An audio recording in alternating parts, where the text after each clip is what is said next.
The inside story on the Pilots. In order for us to get to where we want to go, we want to always make sure we protect our home court. We want to compete. We want to play harder than our opponent. We want to play together. Last thing, guys, let's enjoy the moment. This is the Terry Porter Show, brought to you on 910 ESPN Portland by your local Les Schwab Tire Center, by U.S. Bank, Coca-Cola, by Nike, Alaska Airlines, Geico, by AAA Oregon, and by Mart. Now here's the voice of the Pilots, Jason Swigard. Well, good evening. Welcome into the Terry Porter Coaches Show. Coach Porter along with us here in studio. How you doing, Coach? Doing good, Jason. How you doing? I'm good. I think despite how things went last week, people left on Saturday after Gonzaga feeling a little better about things, and we'll get into that here in a little bit. With Gonzaga moving up to number 4 now this week in the latest AP poll after some of the top teams suffered defeats there during last week. So we'll talk about that, recap the San Diego game as well. We'll talk about some of the individual performances with guys and combinations, and you tried to pull a lot of different buttons there I did. last week, and so see what your evaluations were of some of the different combinations that you put into use. Special guest going to join us, women's head coach Cheryl Sorensen, going to join us for the 7:30 segment. The ladies got their first conference win last week against San Diego and nearly pulled off a huge upset at BYU, so we'll chat with Cheryl. We got some double headers with the women's team coming up into February, so that'll be fun too. Yep. And so we'll see how the ladies are shaping up and if she feels like she's turning a corner, being in a lot of games, and they got that first victory. They might be able to do some damage in the second half of their conference schedule. And we'll look ahead to the week. Back on the road, San Francisco and Pacific, Thursday night and Saturday afternoon. Early one o'clock Saturday at Pacific. So quick turnaround for the guys. Well, that's what we hope. we hope we get home Saturday night from Sacramento there. So last time we tried that didn't go as well as we had liked. So ended up spending some extra time in California. So hopefully that'll be the case. You can always get a hold of us here in studio, 503-542-0910 or 877-535-9100 if you have a question or comment for Coach. And we'll look back the week that was. San Diego game, I think, is one everybody would soon like to forget. 76-55. Toreros took a 14-0 run in the first half and 18-0 run in the second half, and that was pretty much the ball game in those two stretches. Totaled about 12 minutes of the game, and the offense, we've seen it struggle again. What was, you had the combination of turnovers that led to easy buckets for San Diego, and then unable to make some shots when you were able to work the offense a little bit. What did you take away from that game after the Toreros?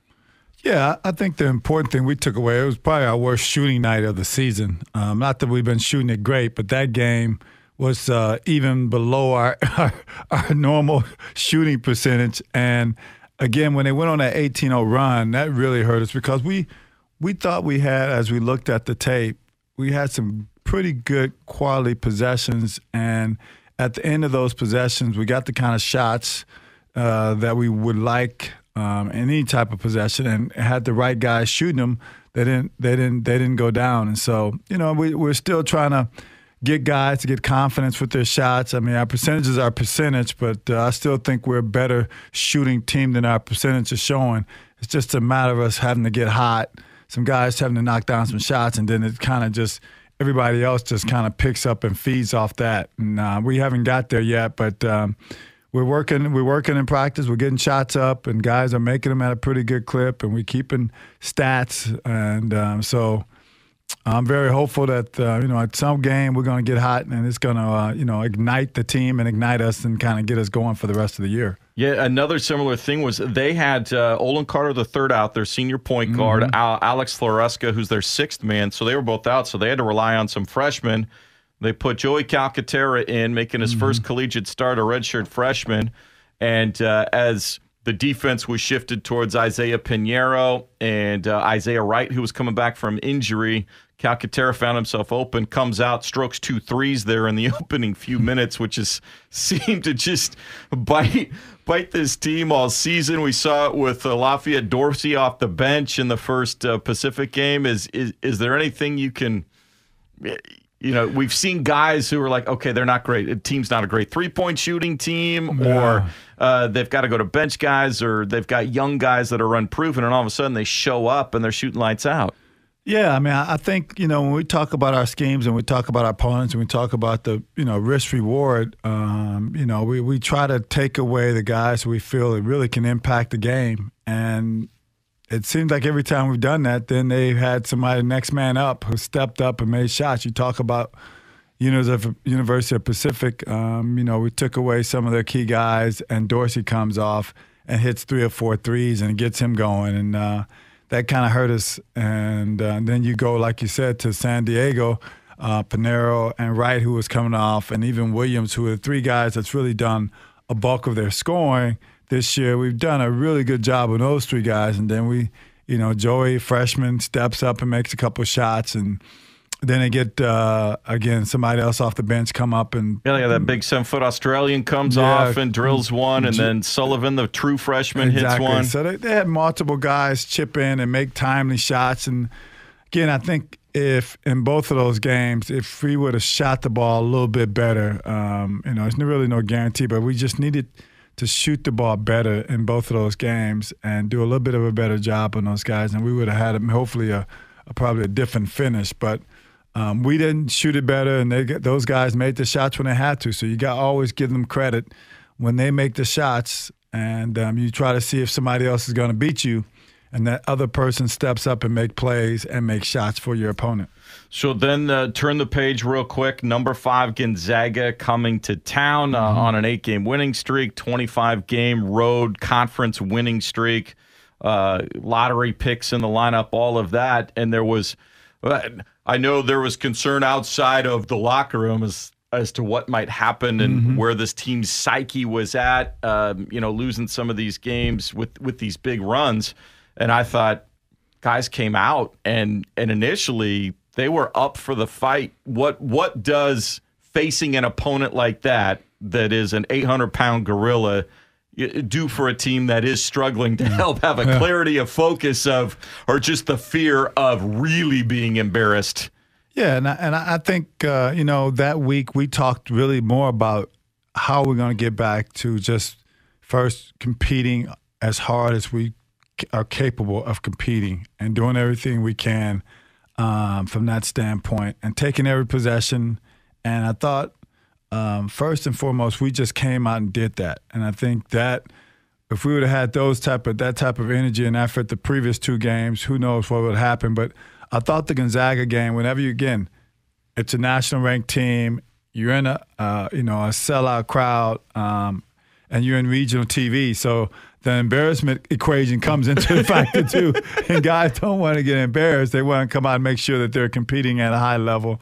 And, all their friends and family are at that game. And so I think our guys just came out with a great mindset of just going out and competing hard and trying to play the right way. And, I think we did that. Again, they have so many different weapons that can hurt you. And that is as good as team we're going to face all year long in regards to the many ways they can come at you, inside, outside, post. And like you said, we did a pretty good job for the most part. They had guys make some shots on the perimeter, which would be expected.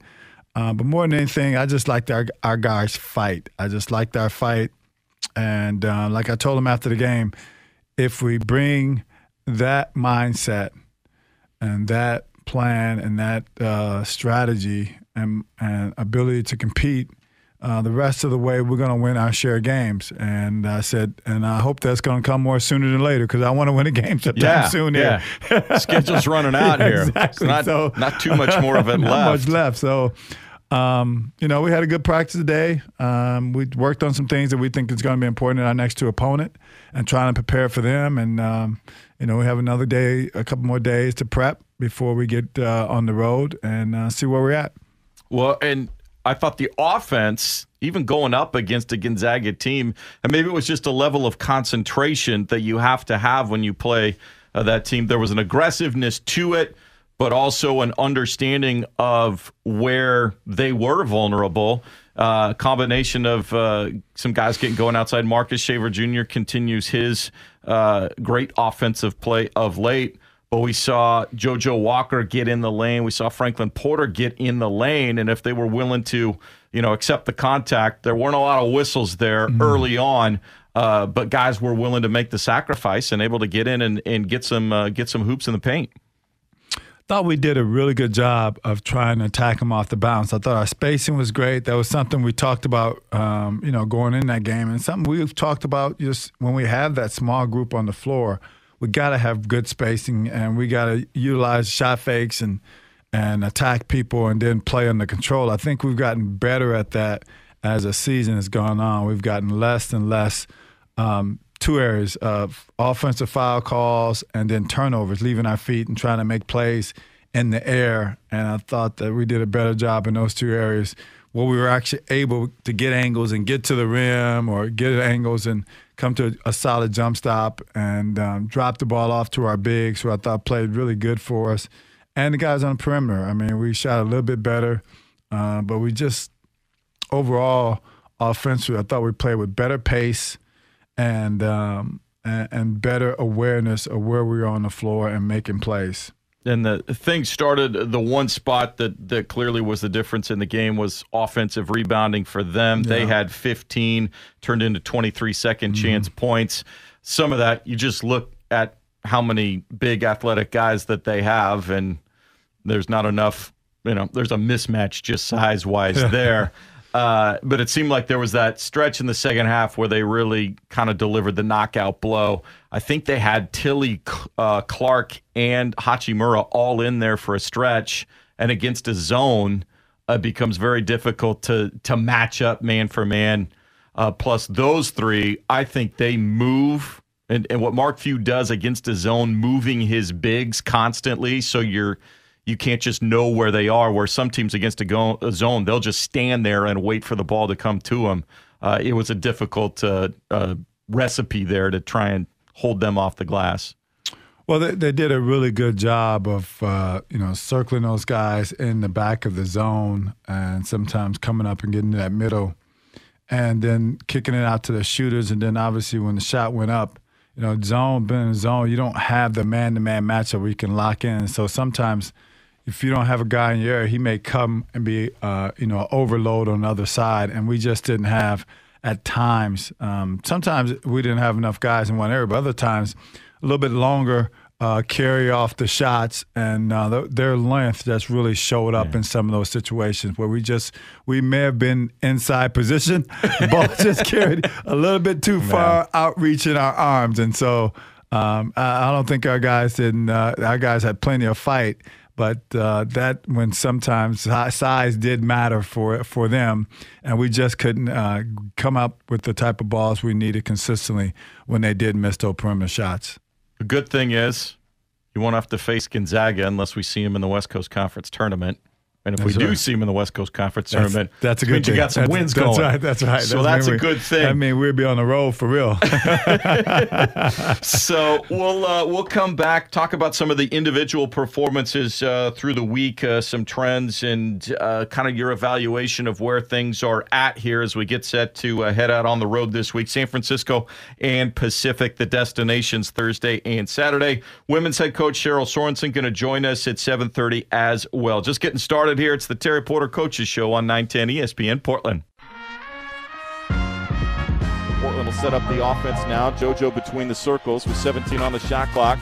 Dribbles left, turned away by Norvell. 10 on the shot clock. They get a switch. Diabate. Nope. JoJo crosses over. Skip past to Shaver. Right corner three. Got it. 6-5 Portland. 3 minutes in.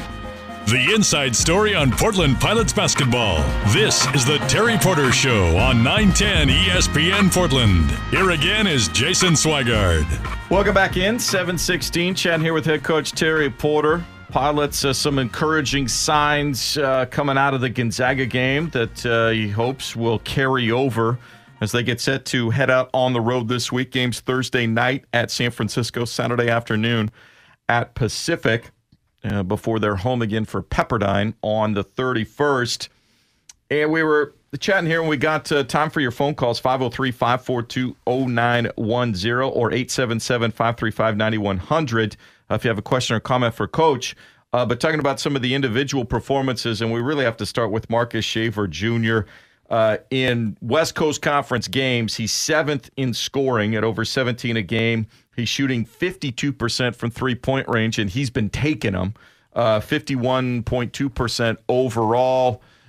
His assist-to-turnover ratio is improving for him, and really has been a catalyst for this team. How has he upped his effort level, his production level for you as conference play has begun?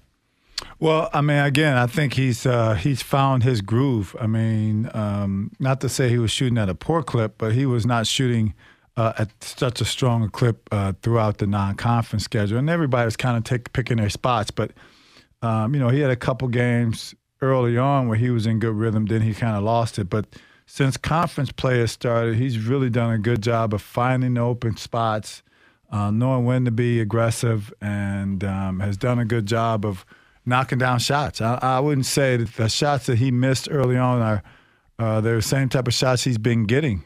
So he's just have been able to put in work. I know he's getting shots up when he has time to get shots up, and he's been able to, because of the reps he put in and the work he's put in, be able to kind of find the rhythm that he's been able to get. And that's great to see because, God, I don't know where we'd be without him at this point because no one else has found that rhythm, and we need some other guys to really – find that rhythm, especially since conference play. They've obviously shooting it okay in non-conference, but now it's gone the other way. And so we just got to keep trusting it, keep getting up shots, and shoot or shoot. That's what I like to say. And for the most part, again, percentage-wise, we're not where we need to be, but we are a better shooting team than what we've shown up to this part. Well, and one of those guys that has lost the rhythm is Josh Mcswiggen, just averaging a little over 5 points in conference.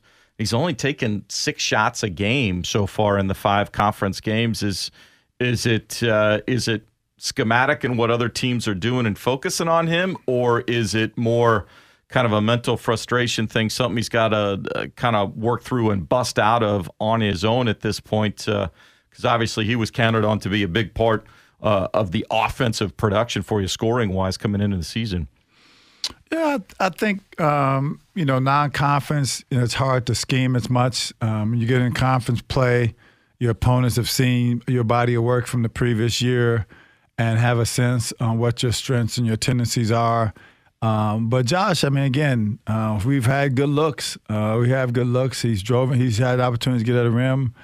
He's just got to be more aggressive, and we got to try to one of the things we've really talked about is trying to pick up our pace. I still don't think we have playing at a pace where we need to get more temps. We're just not getting as much temps. And so, we've really tried to, this week, really try to, simplify things, get it where guys are just playing and spotting and just driving and playing more aggressive that way. And hopefully that's going to help us accelerate our offensive possessions and give guys more opportunities to get good looks, and they start feeling confident and knocking down shots and driving to the rim and drawing fouls and kind of getting into a rhythm offensively. Because we, as you know, at 50 points, what are we? It's close to 55. I think we're averaging. We're going to need more than that in our conference. Our conference is really, taking another step this year, and all the teams are scoring it well. All the teams are shooting at a pretty good clip, and they're having some guys really step up, and we need to, find our rhythm and take that next step. One of the guys that may have found his rhythm there against Gonzaga was Jacob Tryon in the second half. The combination of him and Hugh Hoagland, a little inside-outside. Jake finally, I think he was just playing finally. He wasn't thinking about anything. He was just playing, hit a couple of threes, was really into the flow of that one. 10 points for the game there. Had some rebounds while he was in as well. And hoping maybe that's something where he's finally comfortable with what he'll be able to do here in the West Coast Conference. Yeah, that Hugh and Jacob combo, the inside-out threat, it's pretty good combo. They work well and probably being our best scoring tandem. And then the reason D and Theo is probably our best, defense rebounding tandem bigs. And so it was good, like you said, to see Jacob just kind of shoot it and not think about it. I mean, I think sometimes, like everybody, when you start missing shots, you think too much and you start worrying about mechanics. And you got to go back to the very basics and just catch and shoot. Just see the ball, see the rim, and let it go and trust it. And I think that we're always happy to see, for Jacob's sake, see those two balls go down and give him some confidence and have some swagger about his jump shot, because it's he's just trying to find it. Again, he's somebody else. He's been in the gym getting up shots, and so we're hoping that he can continue to find the rhythm and knock down shots as we go forward. And for Hugh, going one-on-one with whether it was Hachimura or whether it was Brandon Clark, when they didn't double him and he had time to make moves, he went right, left, nice little soft jump hooks, really soft hands getting it up there. How important was it not only to get the scoring, but to do it against some of those guys with Gonzaga for his confidence? I think it was huge for his confidence. Obviously, he played well early in the year, then had a couple games where he kind of didn't play as well. And so, again, whenever you play against a level of competition like that and you perform, you got to walk away from it, feel good about where you're at and what your skill set is and how you were able to do it against, like you said earlier, some NBA caliber guys. And, that's something that, again, coaches always want guys to take that next step. And we have to realize these guys are freshmen and sophomores. And that's, Hugh's a redshirt freshman. Yeah. And so, but he's without a doubt probably our most polished guy down there. And he was giving them all his bags of tricks. He was giving it all to them.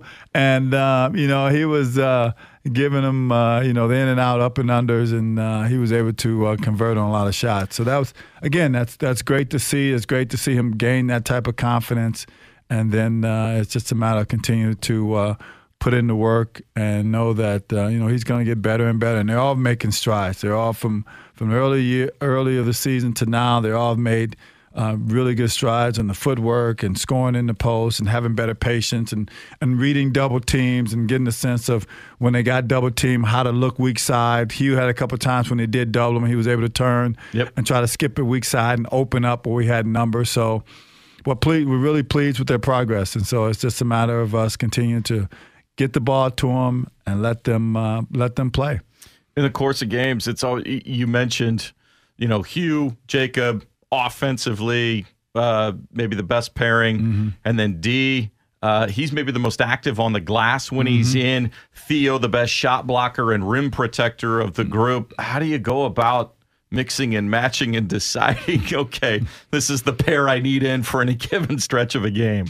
Yeah, well, sometimes a lot of games, fouls dictate that. They always are, and that's nothing wrong with that, because we feel that, all four of them, we want them to go out there and be physical and try to have that presence inside. We got to try to be a team that, with our bigs, when we have a tandem like that, to be physical and try to be effective inside and rebounds and scoring. So it just depends on sometimes if it's a stretch four and if it's somebody that we feel – like Jacob's accustomed to guarding guys on the perimeter. Sometimes D is not accustomed to guarding the perimeter, pick and pop four.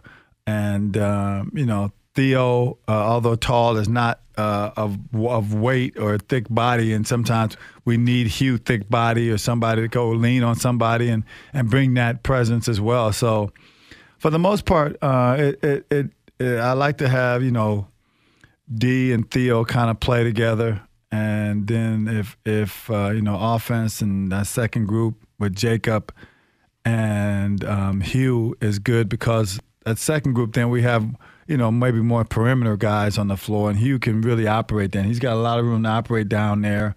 And he's doing, like I said earlier, he's doing a great job of recognizing when he gets double teamed and knowing where to kick the ball out for we can have opportunities for guys to drive it and shoot it. Sounds like you're getting a little better sense of first group, second unit rotations, getting a little bit more comfortable? I know there was a while with injuries and guys were coming in and out of being available for you. You weren't sure who you had on any given night, but it sounds like maybe things are starting to get a little more settled for you in that regard. Is that a fair statement? Yeah, I mean, I think, we're probably down to 9 now in regards to, how things are going. Sometimes fouls dictate that. Sometimes our opponent matchups dictate that as well. But, yeah, I would say it's gone down. And like anything, when you have the injuries we had early on, we were kind of searching. And as they're still coming back, we're trying to find out what the combinations is. And, so it's been the last couple of games. It's been good to see some different guys on the floor. But, I think we're getting closer and closer to having that 9-man rotation to try to be able to have, like you said, first unit, second unit, what they look like. And is there going to be some starters with that second group, or does that starter group have enough guys that we can say that has been projected to be a starter or someone who has the experience to kind of take up and get a chance to get out there and really compete and help us maintain a lead or help us get back in the games, and they've done that too. Well, they're going to be put to the test against a very experienced and efficient San Francisco team. Mm-hmm. That'll be first up on Thursday down on the Hill. We'll talk about that game and the rematch with Pacific coming up in a little bit. But when we come back, women's head coach Cheryl Sorensen going to join us on the phone, and we'll get a little update on the ladies who had a big week getting their first conference win over San Diego and almost pulling the big upset at BYU. We'll let you get familiar because they got a big week at home. They'll be home while we are on the road. Santa Clara in on Thursday, and opportunities for them to build some momentum as they reach the midpoint of the conference season here, as we still have time for your phone calls as well. Reaching halftime here with Terry Porter. This is the Terry Porter Coaches Show on 910 ESPN Portland. The inside story on Portland Pilots basketball. This is the Terry Porter Show on 910 ESPN Portland. Here again is Jason Swigard. Welcome back in this evening. Hope everybody is enjoying their holiday, Martin Luther King Jr. Day. And I know there was a plethora of NBA action on throughout the day. High school tournament going on in the city as well. And now we are, though, very pleased to have joining us head coach of the women's team, Cheryl Sorensen. Kind enough to take a few minutes tonight. How you doing, Cheryl? I'm doing great. Thanks for having me. I appreciate it. Oh, we appreciate it, too. Congratulations. I know it was a big week getting the first conference victory for the ladies and then nearly pulling a stunner out at BYU. You had the Cougars down there midway through the fourth quarter before they got hot, and we know how difficult it is to play at Marriott Center against Columbia. It is, yeah. So, but yeah, it was a great trip for us, to finally get one in the win column. We've been so close so many times just over the first 3 weeks of season, so we're getting one and hoping to notch a couple more this week. Well, and yeah, you guys are home this week. It is a big week. Santa Clara and San Francisco Thursday night at 7, and then San Francisco Saturday at 1 o'clock. Tickets available at the box office starting at just $3 there. And but this team had a great non-conference schedule, 8-3, picking up some big wins on the road. And it's a nice mix of some veterans that have returned and some young, new, fresh blood in there for you. But it really starts with Julie Spencer and Darian Slaga. They've been kind of the stalwarts for you all season long. They have. We've really been leaning on their senior leadership. And to be honest with you, they're both averaging just over 15 points a game, and it's been the most consistent they've ever played in their entire career, which says a lot. While, we went 8-3 in the preseason, and while we're 9-9, we're 500 right now overall. But, Darian hit the 1,000-point mark shortly after Christmas break, and Julie's on the verge of doing that. So when you have some senior leadership and both of them can put on the whole, it's certainly helpful to have them on your team. Jen here with head coach Cheryl Sorensen, the pride of Clackamas High School, for those that remember back, just torching the nets. How many times did you get Oregon City? Oh, I think I was 1-8 against them, but it was that was always the game that I still have nightmares about every year. And then, of course, went up and played at the University of Washington there with the Huskies, now in her 5th year as the head coach on the Bluff. Chatting here with us. The win over San Diego, how important was it for those girls to see one and finish one off? You guys had been in a lot of your conference games throughout the start of the season, even though you had playing the top half of the conference for those first 6 on the road. Just the importance, confidence-wise, in their minds to get the W and finish one off. Yeah, it's huge. I mean, you mentioned we've been in every single game, and we had a really road-heavy schedule to start off conference. And just to be able to, really put it on San Diego to start. And we didn't play well to finish, but we played well enough. And that confidence of seeing the ball go through the hole and being able to get crucial stops when necessary was a great confidence boost. And be honest with you, we felt like when we went into Provo on Thursday that we were going to get it, and we believed. And for 36 minutes, we really just outplayed them. We had a couple shots not fall and some bounces go against us, and ended up really giving them a tight scare, and they were 7-0 in conference at the time. So winning on the road is huge in our league, as you know. It's as competitive or more competitive than the men's side. So we'll take that confidence. We brought a lot of positives back from this road trip. The girls are hungry. They know we're right there, and we're just, we're really spending time on situations, up 4, down 4, fouls to give, whatever that looks like, to give our players confidence. So when it gets into that game, we're down 4 with 3.5 minutes to go. We can win that situation practice. They know they have the confidence to win it in the game. So that's really this week's focus of continuing to believe, continuing to shoot, and just, going out there and letting them know they can do it. Coach Porter here. Again, congratulations on those road wins. You had talked about how competitive it is on the road. We're finding that ourselves. But what in regards to just, you talk about learning and growing as a team and learning how to close out those games. That's got to give your girls a lot of confidence. Obviously, you're able to win San Diego, and then, like you said, have the mindset to going into Provo, a place where, you haven't had great success, but it's a place where, because of your road win that you had on the front end of that road trip, they're walking there with some swagger and some confidence, and that's so important. It is really important. And after every game we play, we rewatch it as a team. And we make sure that we say, hey, this is the things that are going great. These are the things we want to repeat. And then we see the things that we need to fix. And for us, and with most teams, they're simple adjustments. We don't need to grow 3 inches or increase our 440 speed or anything like that. It's really about, how do we understand play under control to find that one more pass, and communicate a little earlier. Maybe we can get out in a passing lane and get a tip steal lane and those types of things. So those are the things that we really try to learn from film study and what we carried over in the San Diego over into Provo, which was really good for us to learn and grow our IQ off the court. Well, that's great. I mean, I think that's the same thing that all teams are talking about, things that we can control. What can we do to control and eliminate, the turnovers and mistakes and the breakdowns, especially the things we consistently work on every day, and try to shrink those type of mistakes for you won't, like you say, they won't creep up in the game, and you give yourself more of a chance to win those games. Exactly. Yeah.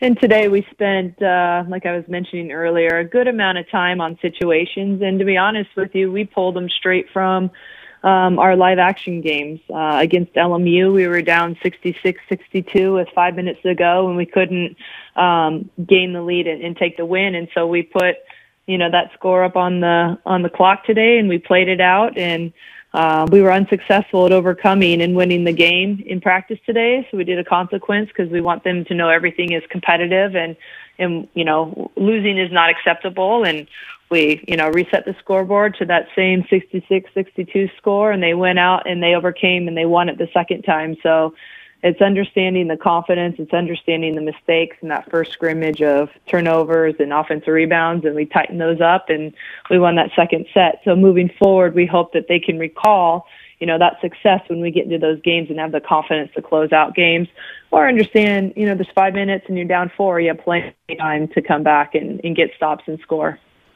Yeah, there's nothing better, I think, as well in practice to do time and score, especially, as you said, if you can get them in a real game situation, and you can always reference that and talk about that. And it's something that when it does happen again in a real game, you say, guys, we've been here. We're able to move on. So that's great that you're, addressing those type of situations, because that's how you truly get better, time and score. And like you said, you have upperclassmen who I'm sure the freshmen and the younger underclassmen are looking to leadership, but it's important for them to be able to experience that well. So that's great that you guys are taking those situations and really applying them in a practice setting.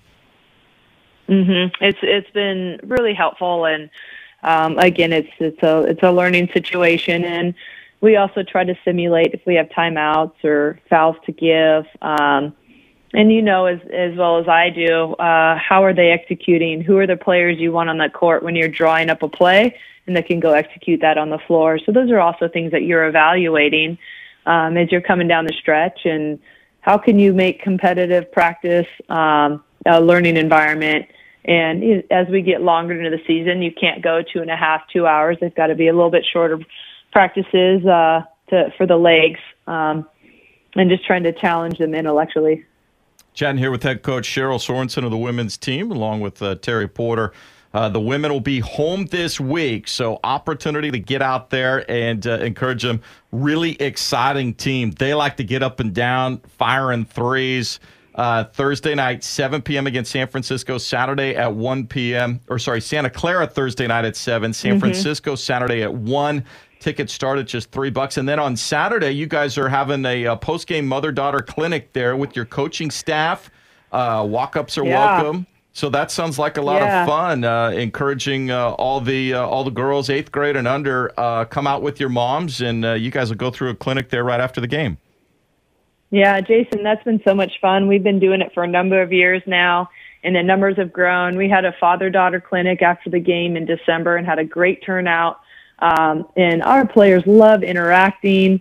I think the bond between a parent and a child and getting them out there on the court and doing activities together, it's just something that they remember, and they come back to games and they enjoy it. And, I encourage anybody who has, a young daughter, or it could be a sister and aunt, we just want people out there enjoying the game and understanding, just what fitness looks like and how to bond. Well, tickets available at the box office, 503-943-GO-UP, or online, portlandpilots.com/tickets. Women's head coach Cheryl Sorensen, thanks so much for taking a few minutes for us. Congratulations on the big win last week, and good luck. Hopefully there's more to come here very soon this week. Go get them, Coach. Thanks, Go Jason. Pilots. I appreciate it. Thanks, Coach Porter. We'll talk to you soon. All right. Take care. There you go. Cheryl Sorensen. Kind enough to join us here, and I know how important it was. The girls got off to a great start, and then they had a tough way to start the conference schedule. 4 of 6 on the road. They've played the top 5 teams in the conference, and as she mentioned, they were in a lot of them. They're really exciting to watch, and I know there's a lot of interaction between the coaching staffs. You guys are, practicing pretty much one after the other in there, so you're always coming and going, and I don't know that 3-point. I'd love to be there for the 3-point contest between the men and the women. We need to have one. That'd be fun. That'd be fun. Do that. That'd be fun because, like you said, they've been able to really knock them down, and it's a priority attack for them offensively, and it's one for us too. And so we know that that's the way the game is going in that direction, and we're trying to take advantage of that weapon, that shot, in regards to how it can be such a critical part of your offensive attack. While the ladies will be home at Child Center this week, that means we are on the road. When we come back, we'll take a look at stops at San Francisco. The Dons are really the surprise team in the conference this year. Not that they're successful, but the level of success and the efficiency with which they're performing. And then a rematch with Pacific Saturday afternoon down at Stockton. See what as you start going around second time, how you assess and game plan and get ready to try and get one back and even up that season series. One more segment to go here with head coach Terry Porter. This is the Terry Porter Coaches Show on 910 ESPN Portland. You're listening to the Terry Porter Show on 910 ESPN Portland. With the coach, here's your host, Jason Swigert. Thanks again to women's head coach Cheryl Sorensen for joining us there. Best of luck to the women here this week. We mentioned again, home all week. Thursday night against Santa Clara at 7, San Francisco, Saturday 1 p.m., and then the mother-daughter clinic after that San Francisco game. Just stick around afterwards. Tickets available at the box office. Meanwhile, we are getting ready to head back out on the road. Thursday night at San Francisco, the Dons are 16-3 so far this season. Their only losses to a very good Buffalo team out of the MAC, a loss to Gonzaga, and then a kind of unexplainable 2-point loss at UC Santa Barbara. I think were in a Christmas funk. That was their road game after Christmas before conference starts. And coaches, especially when you're that hot, might not have been the worst thing to get everybody's attention before conference play starts, but they seemingly have their entire team back, or almost all their team back from last season. But Frankie Ferrari, their point guard, has really been getting it done. He's averaging 14 points, over 5 assists. He leads the conference in assist-to-turnover ratio at over 3 a game. He really controls them. And how does the game plan start with figuring out ways to keep him from being so efficient? Well, with him, you got to really just, keep him in front of you. He does such a good job, as you mentioned, of getting in the gaps and getting in the lane and then providing opportunities for the shooters and for their bigs. And he does a great job of maintaining pace for them as well. And he just controls the game. He controls the game. Knows what tempo to play at certain times. So it's going to be important that we, do some different things to try to slow them up, try to disrupt his rhythm in some of those pick and roll situations, and try to make sure we as well, don't let those guys, dominate us on the boards and don't get out in open court. That team does a really good job of pushing it and getting out in open court. And so it's going to be important that early on that we're into that game and we're doing a good job of keeping it close and not letting those guys go on any runs. You talked about it. They lost to 2 ranked teams, and then obviously a team that they, coming off a break and just wasn't quite on top of their game, and they just kind of lost one there. But they've had great focus, and they've won. Played really good at home, and so it's going to be for us really to establish ourselves early in that game and maintain a good rhythm offensively and make sure that they don't really, attack us defensively too much and transition in the half court.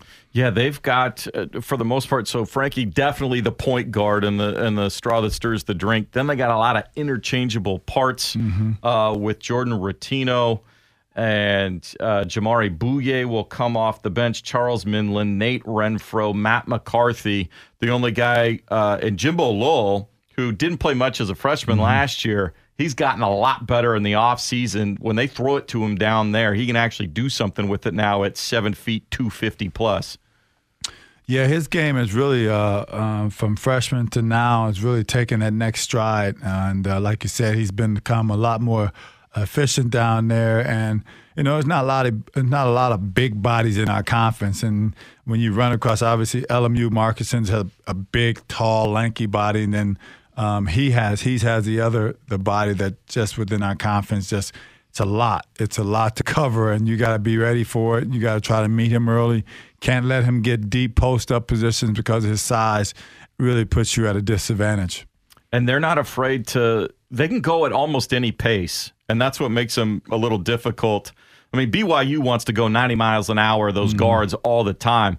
But San Francisco with Ferrari, he can go fast when they have opportunities, but he can also – they can run that shot clock and run their motion and pass and screen you to death until 3 seconds on the shot clock and then a backdoor cut, and all of a sudden guys wide open at the rim. Yeah, I mean, it starts from, having upperclassmen that understand time and score. And like you said, when opponent miss, they're out. They're out and really trying to attack before you can get back and get your defense set. And they do a great job with their spacing. And, again, he does a great job of controlling it, getting the ball where it needs to be, finishing at the rim or finding guys. And then when a shot is when an opponent scores, then they get into, like you said, their half-court offense, and they try to go deep into the shot clock if it has to. They're not afraid to turn their offense over, go one side to the next if it doesn't provide the type of shot they would like to have. And then after that, it's a Saturday matinee at Stockton against Pacific, who beat the Pilots 65-57 here back on January the 12th in a game that was, again, we saw one of those droughts early on, got yourself behind. This one, you're able to fight back and kind of just be one run away from really making it interesting down the stretch. Marcus Shaver Jr., a huge night with 25, 9 of 12 shooting, but he was the only Pilot in double figures. And you go back and look at things and say, okay, if you can get a little bit more offense the way you had against Gonzaga, this game will be tight down the stretch. Seemingly every time we go down there, it's tight down the stretch. And then it's about making key plays. You mentioned with Cheryl, time and score situation. Yeah, it's so important, obviously, when you go on the road. And we've had success down there. And we were in a situation down there where we thought we had the game won. And, again, we didn't make the plays that we needed to make down the stretch, and they did. And so it's going to boil down to that again. Intangible things, 50-50 plays, but also – we got to have multiple guys scoring for us. We just can't have Marcus. We need him to maintain the level he's at. But someone else, one or two more guys need to step up for us offensively and really give us that punch that we need to kind of get us over the hump. And so hopefully this week we will get that. Guys will find their rhythm, get guys to knock down shots and make plays for us, and we can definitely come up with that first win for our season. How much does the game plan differ from game 1 to game 2 based on what happened? We had the anomalies like Lafayette Dorsey coming in and going berserk. They shot threes in the first half, unlike they had shot them all season. So how much does what happened in that particular game weigh against all the scouting and all of the, work that you've done in their season-long kind of numbers and trends that way? Well, I think every coach looks at your previous matchup and how that game went, like you talked about, and then you look again at their overall season and try to play risk-reward. I mean, they continue to be one of the best teams in regards to attacking the rim and getting to the free throw line a lot. Is that something we think that we can, match up man-to-man, or we're going to throw some zone at them? I'm sure we're going to do a combination of both. Just depends on, again, basketball is about matchups. Who's on the floor? Who they have on the floor? Are there shooters? Are there drivers? And how can we match up best with those guys and really just take away some of their effectiveness? And as we go into both of these games, it's going to be a lot of that. Who's on the floor? What are their strengths? How can we best try to limit that? Is it in the zone settings, a man-to-man?